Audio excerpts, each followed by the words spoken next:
반갑습니다. 오늘도 하나님의 말씀 앞에 나온 여러분에게 하나님의 위로와 또 격려가 있기를 바랍니다.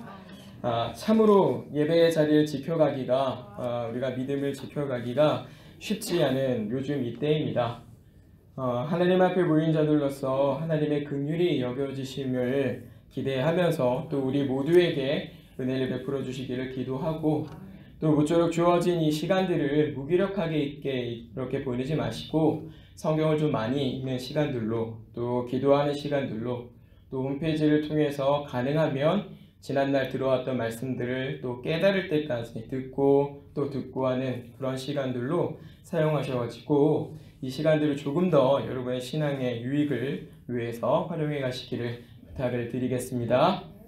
오늘 우리가 말씀 읽기를 따라 함께 살펴갈 부분은 구약성경 여호수아 24장입니다. 이 24장을 보시면 여호수아가 이스라엘 백성에게 믿음의 결단을 촉구하고 있다라고 하는 걸 우리가 확인할 수 있습니다.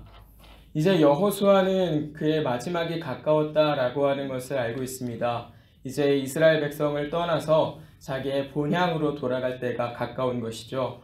마치 모세가 이스라엘 백성들을 그 시내의 광야를 끌고 나오고 난 이후에 모압 평지에다가 모아놓고 가나안 땅을 바라보면서 자기의 마지막을 고했던 것처럼 이제 여호수아도 이스라엘 백성들 앞에서 자기의 마지막을 말하면서 동시에 그들에게 믿음의 결단을 촉구하고 있습니다.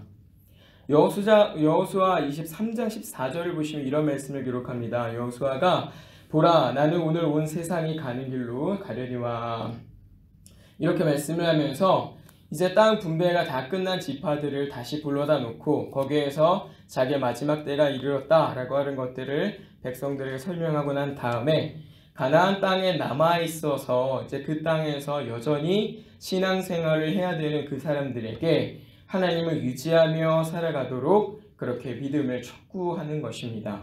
그러면서 여호수아는 오늘 우리가 함께 읽은 이 본문에서처럼 가장 중요한 권면 한 가지를 하는데 그게 뭐냐면 23절에서 확인할 수 있듯이 이렇게 말씀합니다. 여호수아가 이르되 그러면 이제 너희 중에 있는 이방신들을 치워버리고 너희의 마음을 이스라엘의 하나님 여호와께로 향하라 하니, 이렇게 말씀을 하는 겁니다. 아마도 여호수아가 이제 그들의 곁을 떠나서 하나님의 품에 안기게 될 때 남아있는 이스라엘 백성을 생각했을 때 가장 염려가 됐던 부분이 이 부분으로 보여집니다. 그러니까 이스라엘 백성들이 우상을 버리지 못하고 하나님을 품지 못하고 살아갈 것들을 이제 여호수아가 염려하는 겁니다. 왜냐하면 이스라엘의 이 완악함 혹은 부패함이라고 하는 것은 여호수아 자신이 가장 잘 알고 있기 때문에 그렇습니다. 여호수아가 어떤 인물입니까? 광야 1세대와 함께 이스라엘의 한 무리로 출발했던 사람입니다. 모세를 지도자로 하여서 애굽을 나왔던 사람입니다. 홍해가 갈라지는 것들을 경험했던 사람이죠. 그리고 가나안 땅에 이르러서 그 백성들의 완악함으로 인하여 하나님 앞에 불순종한 그 결과 광야 생활을 살았던 인물이 여호수아입니다. 그리고 이제 그 광야 1세대가 죽고 난 이후에 광야 2세대의 지도자가 되어서 그 백성들과 함께 가나안 땅에서 치열한 전투를 해가면서 그 땅을 정복하고 이제 그 땅을 그 백성들에게 분배했던 사람이 여호수아입니다. 그런데 가나안 땅을 정복할 때 보면 그 백성들의 말을 잘 듣습니까? 그렇지 않습니다.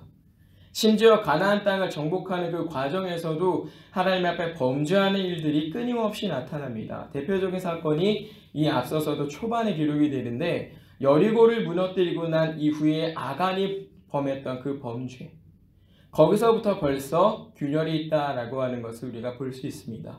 그 백성들이 가나안 땅을 정복하는 그 순간에서도 하나님 앞에 불순종했던 것이 있었던 거예요. 자기 자신이 지도자로 있을 그때에도. 그래서 여호수아는 자기 자신의 경험을 통해서도 그렇고 그 백성의 완악함을 너무나 잘 알고 있기 때문에 그 백성들에게 너희가 이방신을 섬기지 말아야 된다라고 하는 굉장히 중요한 당부를 하는 것입니다. 그래서 그들에게 말하는 것이 너희가 하나님을 섬겨야 한다라고 하는 것이죠.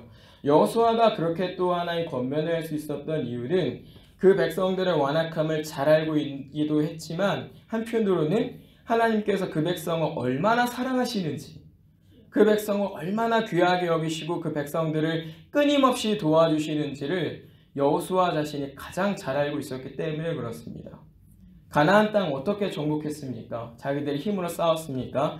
아니란 말이에요. 여호수아가 하나님 앞에 기도하고 간구하고 하나님 이 백성을 이끌어 주십시오라고 할 때 하나님이 인도하심을 따라서 그 땅을 정복했단 말입니다. 여호수아 자신이 그 하나님의 은혜를 가장 잘 알고 있는 사람이에요. 비록 너희는 하나님을 제대로 섬기지 못하고 너희는 실패를 경험할지라도 하나님은 너희를 버리지 아니하신다. 그러니까 하나님께로 돌아가라. 너희가 우상들을 섬기지 말고 하나님을 의지하면서 그 땅을 정복해라 라고 하는 것을 그 백성들에게 도전을 하는 겁니다. 그래서 그들을 끊임없이 상기시키는 거예요. 뭐를?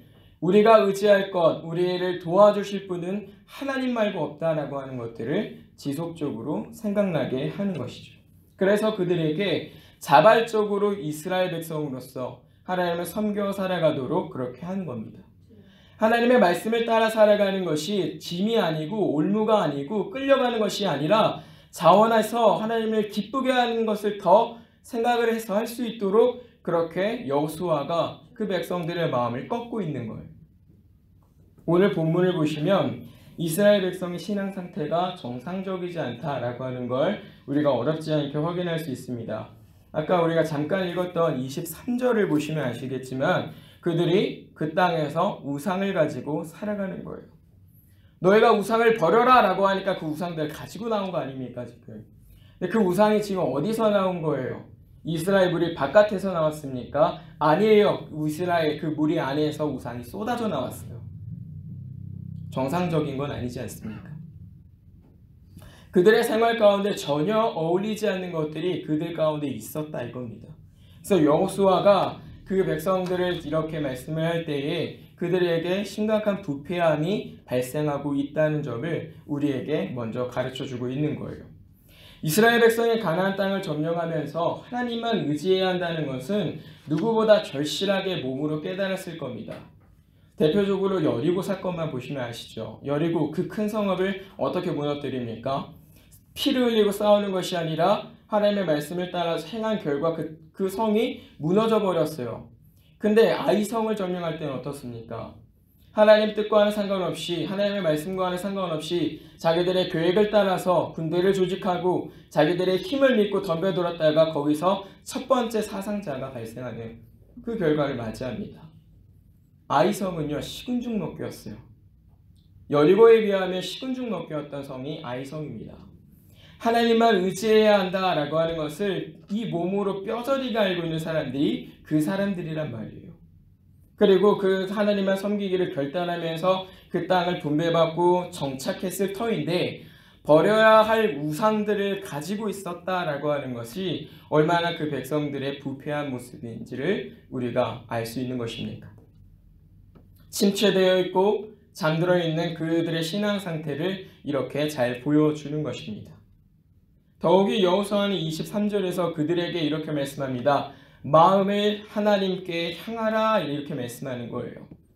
이게 그냥 어떤 정도를 말을 하고 있는 거냐면 이스라엘 백성들이 그만큼 분별력 없이 이방 문화들을 그대로 다 받아들였다 이겁니다. 하나님의 말씀을 따라서 하나님의 말씀을 기준 삼아서 그것들을 거절하면서 살아야 되는데 이거 이상하다. 이거 말이 안 된다. 왜 이거 잘못되었다라고 해야 되는데 아니다. 이것도 좋다. 이건 더 좋다. 하면서 그것들을 무분별하게 받아들이는 거예요. 근데 받아들이는 정도에서 끝나는 게 아니라 적극적으로 하나님을 대신해서 이 마음에 우상들을 담고 사는 겁니다. 마음을 하나님께로 향하지 않고 자기들의 이 마음을 우상에게로 향하여 살아가고 있는 거예요. 그 정도의 신앙의 부패가 그들에게 있었다. 하나님께서는 이러한 이스라엘 백성들을 그대로 두실 수가 없었던 겁니다. 왜요? 그 백성들이 그 자리에서 그렇게 살아가면 어떻게 될 것입니까? 망할 것이니까.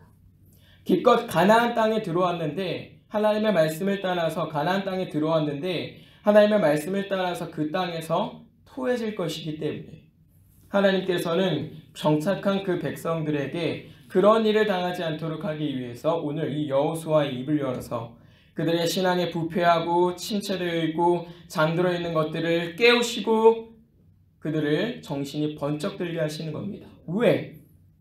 그들 스스로는 너무나 부패하여서 스스로는 돌이키고 깨어날 생각을 하지 못하고 있기 때문입니다. 자기들 스스로가 하나님 앞에 믿음을 회복하고 살아갈 수 있을 정도의 신앙의 상태였다고 한다면 우상을 두고 살지 않았을 거예요. 그런데 그들이 그렇게 할 수 없을 만큼 스스로는 일어날 힘을 가질 수 없을 만큼 굉장히 처참한 상황이 있었다 이겁니다. 그리고 그게 굉장히 익숙하고 당연한 것처럼 여겨졌기 때문에 그 상황에선 이걸 바꿔야 된다는 생각도 하지 않고 있었던 거예요. 어느 때까지? 여호수아의 입을 열어서 그들이 질책을 받기 전까지. 우리는 하나님을 섬기고 있노라. 우리는 하나님을 사랑하노라 라고 하는 마음으로 살아왔던 것입니다. 그러나 하나님께서는 그것이 잘못되었다라고 가르쳐주고 있는 거예요. 여호수아는 이스라엘 백성을 향해서 이렇게 말씀합니다. 너희가 하나님을 섬기는 것이 좋지 않게 보이거든 하나님을 떠나 차라리 우상을 섬겨라 이렇게 선전포고합니다. 이게 지금 무슨 말이냐면 집사님들, 성도님들 예배하기 싫으시죠? 그럼 예배하지 마세요 라고 하는 것과 똑같은 거예요. 예배하기 싫으시죠? 말씀 보기 싫으시죠? 기도하기 싫으시죠? 그럼 그거 하지 마세요 라고 하는 것과 똑같은 겁니다. 왜 이렇게 표현하고 있느냐라고 한다면 그만큼 이렇게 무섭게 그들을 하나님의 은혜 바깥으로 쫓아내려고 할 만큼 강하게 그들에게 얘기하지 않으면 그들이 너무나 무뎌져서 이 죄의 심각성을 깨닫지 못하고 있기 때문에 이렇게 강한 권면과 도전으로 그들의 어둡고 부패하고 단단해진 마음을 두드리는 겁니다. 우리는 모를 거예요. 강도사님이 왜 예배하지 말라고 그래 나한테? 그럴 수 있을지 몰라요. 그렇죠? 그건 내가 예배 생활 잘하고 있기 때문에 드는 생각일 겁니다. 그런데 오늘 이 백성들의 모습을 보면요. 사실은 그게 아니란 말이에요. 잘하고 있는 게 아니었단 말이에요. 너희가 잘하고 있는 게 아니다라고 하는 점을 역설적으로 이렇게 표현을 해서 강하게 도전을 하는 겁니다. 그렇게 해야 그 백성들이 우리를 하나님의 은혜 바깥으로 쫓아내지 마십시오. 우리를 하나님 바깥으로, 우리를 하나님 백성의 바깥으로 밀어내지 마십시오 라고 하고 다시 찾아 들어올 거 아닙니까? 당신은 이제 우리 교인이 될 수 없습니다. 당신은 이제 더 이상 예수님을 섬길 수가 없습니다 라고 하는 무서운 질책이 있어야만 그들이 마음이 조바심이 나고 두려움이 생기고 그걸로부터 돌이키는 마음이 일어날 만큼 상당히 침체되어 있고 잠들어 있던 그런 신앙을 가지고 있었다라고 하는 거예요. 여기서 우리가 주목할 것이 그래서 하나가 있는데 그게 뭐냐면 신앙을 가지고 있다라고 해도 그 마음에 하나님을 섬기는 것을 더 좋은 것으로 여기지 않으면 하나님을 섬기는 걸 더 좋은 것으로 가장 좋은 것으로 여기지 않으면 그 신앙은 반드시 위태로운 자리로 갈 수밖에 없다라고 하는 거예요. 마음의 문제. 심지어 종교적인 생활이 그들 가운데 있어서 그들의 생활을 이렇게 안전하게 보호하고 있고 또 보장되는 것 같이 보여도 그 마음에 하나님 섬기는 걸 더 좋은 것으로 여기지 않으면 위태로울 수 있다라고 하는 걸 우리에게 가르쳐 주는 겁니다. 누구도 이스라엘 백성에게 우상을 섬기라 라고 말하지 않았습니다. 누구도 그렇게 얘기하지 않았어요. 오히려 더욱 강력하게 그것들이 죄악이다 라고 하는 것을 그 말씀으로 가르쳐 줬던 것이고 또 하나님께서 주신 율례들을 따라서 하나님을 섬기도록 해왔던 것입니다. 우상을 두고 사는 이 동안에도 그들에게는 제사장이 있고 제사가 있고 하나님을 찾을 길이 열려 있었던 거예요. 그런데 어떻습니까? 그 마음에 우상 섬기기를 더 좋게 여겼을 때 어떤 일이 일어나고 있는 거예요? 그런 일들이 그들 가운데 있어도 신앙을 보존할 수 있고 지켜갈 것들이 그들 가운데 온전하게 있어도 믿음을 지키지 못한다 이겁니다. 신앙의 정도에서 멀어져 있다라고 하는 걸 우리가 이 말씀을 통해서 경고받는 거예요. 그래서 마찬가지로 오늘날 우리의 교회도 잘 생각해야 됩니다. 우리의 마음이 그리스도 섬기기를 더 좋은 것으로 여기지 않으면 말이죠. 예배당이 있든 예배 순서가 있든 아무런 소용이 없다 이겁니다. 이 마음에 그리스도를 섬기고 살아갈 마음이 없으면 그걸 가장 좋은 것으로 여기지 않으면 이 예배당과 어떤 예배 순서들이 있어서 우리의 믿음을 보호하고 보존할 수 있는 수단들이 있지만 그것들이 우리의 믿음을 결코 보호해주지 못한다라고 하는 거예요. 예배당 있고 예배 순서 있으면 뭐합니까? 내 믿음이 넘어지는 거예요. 이와 같이 이런 사실에서 우리는 두 가지 정도를 교훈을 받을 수가 있습니다. 한 가지는 우리 마음이 부패하여 하나님을 섬기는 것보다 다른 것을 더 좋게 여기면 우리의 신앙은 얼마든지 침체되고 잠들어 버릴 수 있다라고 하는 것이고, 두 번째는 하나님께서 우리를 일깨우시고 돌이키실 때에는 마음을 돌이키게 하신다라고 하는 거예요. 사실 우리는 첫 번째 실수들 너무나 자주 많이 하고 살아갑니다. 하나님을 섬기는 것보다 다른 것들을 더 좋아하고 살아가요. 특히 어떤 부분들이냐면 내가 좋아하는 것들을 예배당 안에서 더 많이 하고 살아갈 때가 많이 있습니다. 예를 들면 이런 거죠. 신앙생활은 이러이러해야 좋아. 믿음 생활은 이러이러해야 돼. 교회는 이래야 돼. 이렇게 하는 게 좋아. 라고 하는 것들입니다. 내 생각이 근거가 되어서 내가 좋게 여기는 것들을 행하는 것이죠. 이런 실수들을 참 많이 하는데요. 이런 실수들은 목회자들에게도 있는 실수들이에요. 목회자니까, 어떤 단교육자니까, 아니면 어떤 목사로서 사는 사람이니까 이것이 더 좋은 것이야 라고 할 수 있는 겁니다. 그런데 그 일들이 자기 마음대로 하면 안 되는 거예요. 왜요? 교회의 주인이 누구시니까? 그리스도시니까.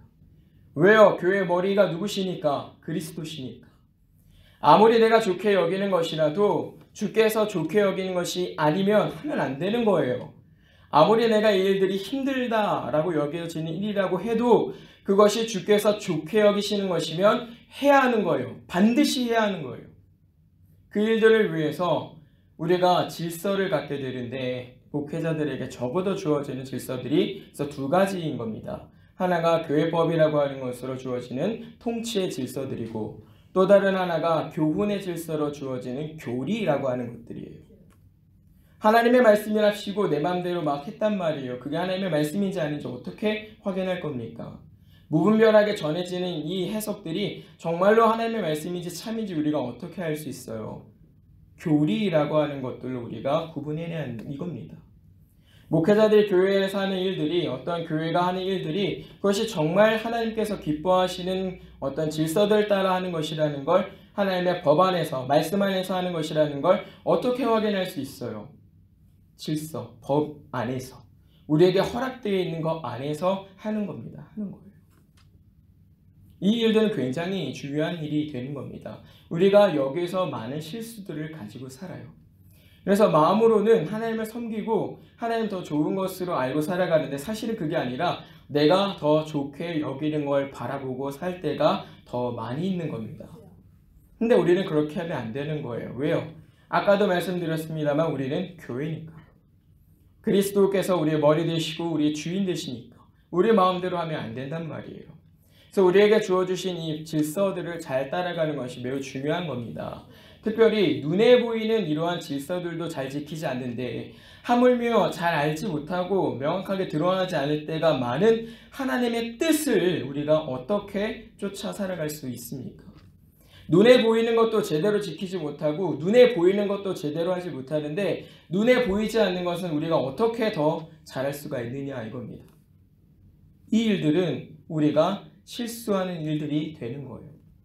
이런 부분들에 관해서는 우리가 충분히 주의하고 그렇게 하지 않도록 하기 위해서 주의 법도와 주의 질서들에 복종하는 마음들을 가져야 하는구나 라고 하는 걸 배우는 겁니다. 또 한편으로는 하나님께서 우리를 돌이키게 하실 때는 우리의 마음을 먼저 돌이키게 하신다는 걸 알아야 해요. 왜냐하면 행실의 변화는 마음에서부터 나오기 때문에 그렇습니다. 누군가를 돕는 일도, 또 누군가를 험담하는 일도 결국 여기서부터 나오는 거예요. 이 마음에서부터 나와요. 스스로의 행동을 그래서 우리가 핑계할 수 없는 것은요, 각자 자기 자신의 마음에 따른 결과가 행동으로 나타나기 때문에 그렇습니다. 이 마음이 품은 것이 사랑하고 굉장히 존중하는 것이라고 해보세요. 행동이 함부로 나올 수 있겠는가? 이 마음에 정말 고결하고 정결한 마음을 가지고 있다고 해보세요. 행동이 추악스러운 곳에 나올 수 있겠는가? 그렇지 않아요. 마음으로부터 비롯된 행실들인 겁니다. 마음의 결과가 결국 우리의 행동으로 드러나고 우리의 말로 나타나는 거예요. 그렇기 때문에 하나님께서는 우리의 마음을 돌이키게 하신다라고 하는 걸 우리가 분명히 알아야 하는 거예요. 결국 신앙에 있어서 우리 마음에 죄악된 것들을 가득 두게 되었을 때 우리가 잘못된 행실들과 말을 하게 되기 때문에 그건 결국 자기 책임인 것을 알아야 됩니다. 남 탓을 하거나 어떤 외부적인 요인을 찾는 것이 아니에요. 그것들이 아무리 있다 그래도 내 마음이 한결같았으면 문제가 되지 않았던 거란 말이에요. 마음 때문이다. 내 마음 때문이다. 내 탓이다 라고 하는 것들을 우리가 죄 앞에서는 분명히 알아야 합니다. 그것이 우리가 이 교훈을 통해서 배우는 두 번째라 이겁니다. 그래서 마음이 돌아서지 않으면요, 입으로 혹은 행실로 어떤 회개의 모습들을 이제 말하고 보이는 것 같아도 그게 굉장히 짧은 거예요. 잠깐 동안은 내가 정말 돌이키고 잘하는 사람처럼 할 수 있어요. 내가 정말 이번에 하나님의 말씀을 통해서 내가 정말 잘못됐다는 걸 깨달았다. 내가 정말 회개하기로 내가 결심했다. 그래서 하는데요, 진짜로 이 마음이 돌아서지 않으면요, 잠깐이에요. 보십시오. 그 마음이 돌아서지 않았기 때문에 결국에 똑같은 행동을 하고 있는 나를 볼 겁니다. 죄가 반복되는 이유는 여기 있는 거예요. 겉으로는 돌아서는 것처럼 보였을지라도 마음이 돌아서지 않았기 때문에 그 행실은 바뀔 수가 없는 겁니다. 그래서 하나님은 이 부분을 아주 날카롭게 도려내시는 거예요. 돌아서라. 마음으로부터 너희가 돌아서라 라고 하는 것들을 우리에게 교훈하시는 것이죠. 이제 여호수아의 경고에 대해서 이스라엘 백성이 어떻게 반응하느냐라고 하는 점들을 살펴야 됩니다. 이렇게 여호수아가 그들에게 굉장히 강한 책찍처럼 그들에게 말을 했단 말이에요. 마치 너희가 은혜 밖으로 밀려나야 된다라고 하는 것처럼 그들을 몰아세웠단 말이에요. 그랬을 때 이스라엘 백성이 어떤 행동을 취했느냐 이거예요. 보십시오. 그런 강력한 도전 앞에서 이스라엘 백성이 어떻게 합니까? 밀려납니까? 아니면 포기하고 도망갑니까? 아니에요. 그 교훈들을 받아들여요. 여호수아의 강력한 도전의 말씀 앞에서 잠들어 있고 침체되어 있던 그 마음이 허물어져 내리기 시작합니다. 그랬을 때 이스라엘 백성이 그들의 입으로 이런 고백을 하죠. 우리가 하나님만 섬기겠노라. 이렇게 말씀합니다. 우리가 하나님만 섬기겠노라. 너희가 은혜 밖으로 밀려날 것이냐? 아니면 그렇게 하지 않고 은혜 안에 있을 것이냐? 라고 했을 때 우리가 잘못했습니다. 우리가 은혜 안에 있겠습니다. 하나님만 섬기겠습니다. 라고 하는 거예요. 너희가 정말 잘못했다. 너희가 마음을 돌이켜야 된다라고 했을 때 예, 그렇게 하겠습니다. 내가 마음을 돌이켜서 하나님만 품고 살겠습니다. 라고 이스라엘 백성이 이렇게 말을 하는 겁니다. 말만 그렇게 하는 게 아니라 그들의 마음이 돌아서는 거예요. 그걸 어디서 확인할 수 있냐면 너희가 우상을 버려라 라고 했을 때 그 우상 어떻게 합니까? 숨겨놓습니까? 아니면 어떻게 합니까? 다 가지고 와서 그것들을 버려요.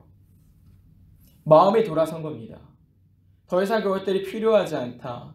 내가 하나님을 섬기기에 그 일들은 정말 쓸모없는 것들이다 라고 하는 그 돌이킴이 그 백성들 가운데 일어나는 거예요.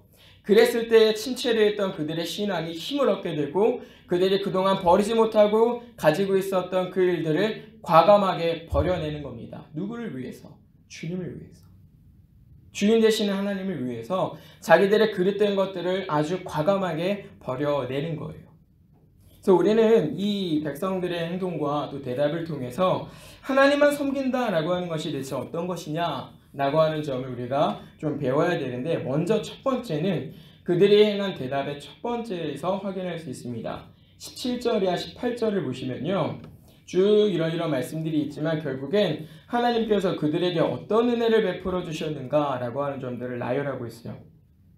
하나님은 우리를 애굽에서 이렇게 건져내셨고 우리를 이렇게 싸움에 승리하게 하셨고 보호해 주셨고 이날까지 이르게 하셨다라고 하는 점들을 쭉 설명하고 있습니다. 하나님의 은혜, 우리가 받았던 그 하나님의 은혜, 그들이 잃어버리고 있었던 그 하나님의 은혜를 되새기는 거예요. 그것뿐만 아니죠. 두 번째 대답을 통해서 살펴보면 그들은 하나님의 말씀을 청종하겠다라고 이렇게 말씀합니다. 그렇죠? 24절 보시면 이런 말씀을 하고 있어요. 24절입니다. 백성이 여호수아에게 말하되 우리 하나님 여호와를 우리가 섬기고 그의 목소리를 우리가 청종하리이다 하는지라. 이스라엘 백성이 하나님을 섬기겠다라고 결단하면서 한 행실이 뭐예요? 두 가지예요. 하나는 하나님의 은혜를 기억하는 것이요. 두 번째는 그의 말씀을 청종하겠다라고 결단하는 겁니다. 이게 하나님을 섬기기로 결단했을 때 나타나는 분명한 변화라 이거예요. 그러니까 우리가 하나님을 섬기겠다라고 마음 먹으면요. 먼저 해야 될 게 하나님께서 내게 베풀어 주신 그 은혜를 끊임없이 기억하는 겁니다. 하나님의 지난날 나를 어떻게 도와주셨고 이 자리까지 이르게 하셨는가. 하나님의 죄의 그 구더기 속에서 나를 어떻게 건져내셨는가? 나를 건져내신 그 하나님께서 지금까지 나를 어떻게 지켜주시는가? 내가 하나님 앞에 불순종하고 완악한 죄악, 더럽고 추악한 마음을 가지고 살았을 때에도 하나님은 나를 포기하지 않으셨다. 그 은혜들을 교회가 기억을 해야 한다라고 하는 것이고, 두 번째가 이제 주님의 말씀을 우리가 듣겠습니다 라고 하는 거예요. 청종은 말이죠, 듣는 것으로 끝나는 게 아니고요, 듣고 행하는 걸 청종이라고 합니다. 예를 들어서 제가 이제 누군가의 말을 청종한다라고 했을 때, 강도사님 물 좀 갖다 주십시오 라고 얘기를 하면요, 제가 예 알겠습니다 라고 하고 제 할 일을 하는 게 아니라 가서 물을 떠서 여기 있습니다 라고 드리는 거예요. 그게 청종입니다. 청종. 그 생활을 이스라엘 백성이 하는 거예요. 그래서 그 백성들의 마음이 돌아서고 하나님의 말씀을 청종하기로 결심했기 때문에 우상을 버려라 라고 하는 그 말씀에 대해서 나와서 버리는 거예요. 예, 우리가 하나님의 말씀을 청종하겠습니다 라고 하는 것으로 그 우상을 갖고 나와서 버려냈다 이거예요. 여러분, 은혜를 바라면서도 하나님의 말씀에 청종함이 없으면 그건 거짓말입니다. 그리고 하나님의 말씀을 청종하는 것 같이 보여도 은혜가 없으면 그건 아주 잠깐뿐인 일에 지나지 않습니다. 또 그 일들은 불순종으로 끝나게 될 확률이 굉장히 크고요. 또 자기 공로로 넘어갈 가능성이 매우 큽니다. 말씀 청종은요, 은혜가 없으면 안 되는 거예요. 우리가 들었던 말씀들 중에서 이제 뒤늦은 순종과 관련한 부분들을 한번 떠올려 보시기 바랍니다. 이스라엘 백성이 이제 첫 번째 정복 정책을 해서 정복하라고 하실 때 하지 않더니 정복하지 말라고 하시니까 아닙니다, 우리가 당신의 말씀을 듣겠습니다 라고 기어이 올라가요. 그래도 올라가요. 그렇죠? 근데 하나님께서 그 일들을 순종으로 여기십니까? 그렇지 않으십니까? 그렇지 않으세요. 그 결과 그들이 처참한 실패를 경험합니다. 은혜가 없으면 안 되는 거예요. 은혜가 없어요. 또 우리가 한번 생각해 보십시오. 바리새인들은 어떻습니까? 말씀 청종과 관련해서는 그들이 으뜸입니다. 그런데 그들의 생활이 어때요? 하나님께 마땅히 드려야 될 그 영광을 자기에게로 취하는 겁니다. 얼마나 하나님 앞에서 가증스러운 일들을 하는 것입니까? 은혜가 없으면 그런 일에 빠지기가 쉽다 이겁니다. 그래서 오늘 우리가 이 말씀을 통해서 또 하나 기억해야 될 것은, 우리가 말씀을 청종하는 일도, 그리고 우리의 마음을 돌이키는 일도, 그걸 통해서 하나님을 기억하고 하나님을 섬기며 살아가는 그 일도 다 하나님의 은혜로부터 시작되어야 된다는 걸 우리가 기억을 해야 합니다. 우리 열심이 아닙니다. 우리 열심이 아니란 점이에요. 그래서 하나님께서는요, 그 일들을 스스로 할 수 없었던 이스라엘 백성을 친히 여호수아라고 하는 이 위대한 선지자, 인도자를 통해서 깨우쳐 주시고 그들의 잠들어 있던 신앙을 일깨워 주시는 겁니다. 그들을 통해서 그들이 다시 하나님의 백성으로서의 삶을 살아가도록 하나님께서 그들을 인도하시는 것이죠. 사랑하는 성도님들, 오늘 우리는 함께 읽은 이 말씀을 통해서 먼저 기억해야 될 것이, 하나님께서는 정체되어 있고 잠들어 있는 당신의 교회를 친히 깨워주신다라고 하는 걸 우리가 배울 수 있고 또 배워야 합니다.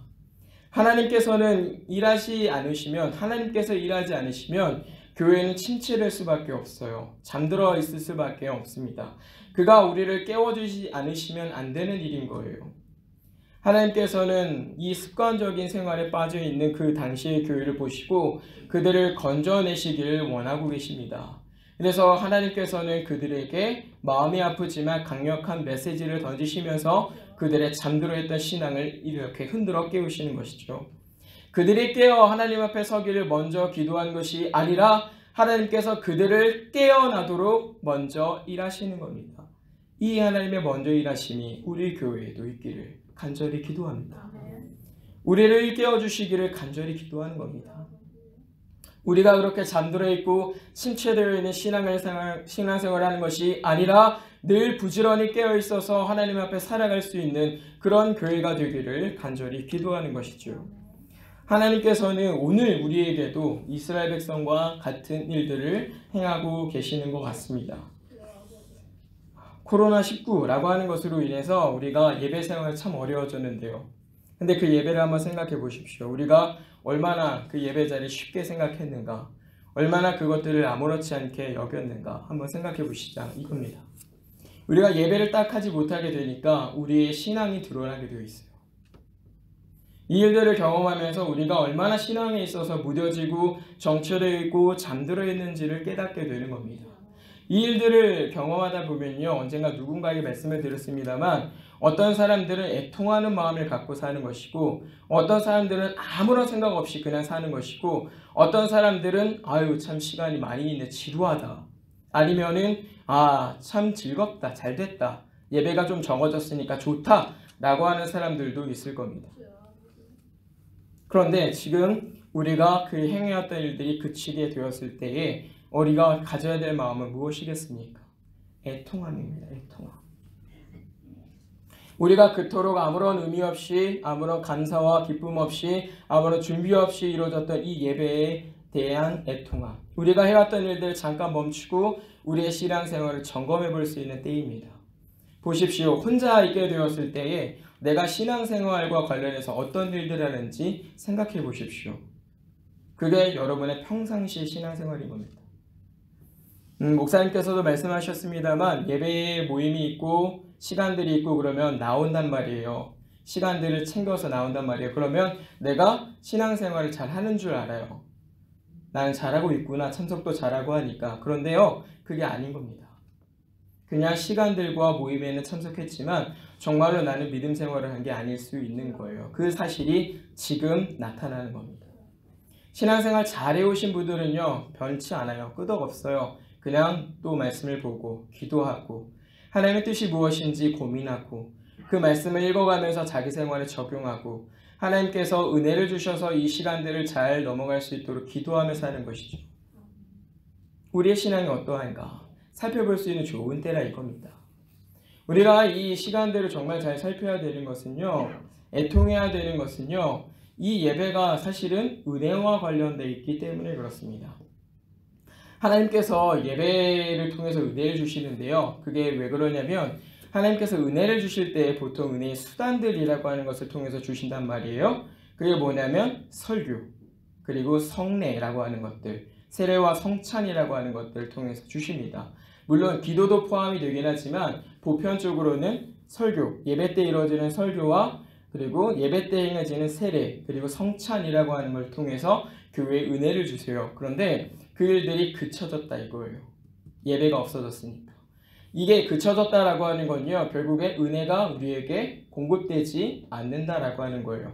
근데 은혜가 공급되지 않는다라고 하는 것은요, 누가 주지 않는다는 거예요? 하나님이 은혜를 주지 아니하신다는 거예요. 그동안 우리가 마음껏 누리고 살았던 그 은혜를 하나님께서 잠시 동안 멈추셨다 이겁니다. 그래서 우리는 애통하는 거예요.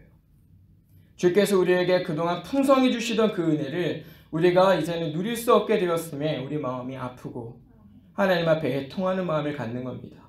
그리고 기도하는 겁니다. 하나님 우리에게 다시 은혜를 주시옵소서.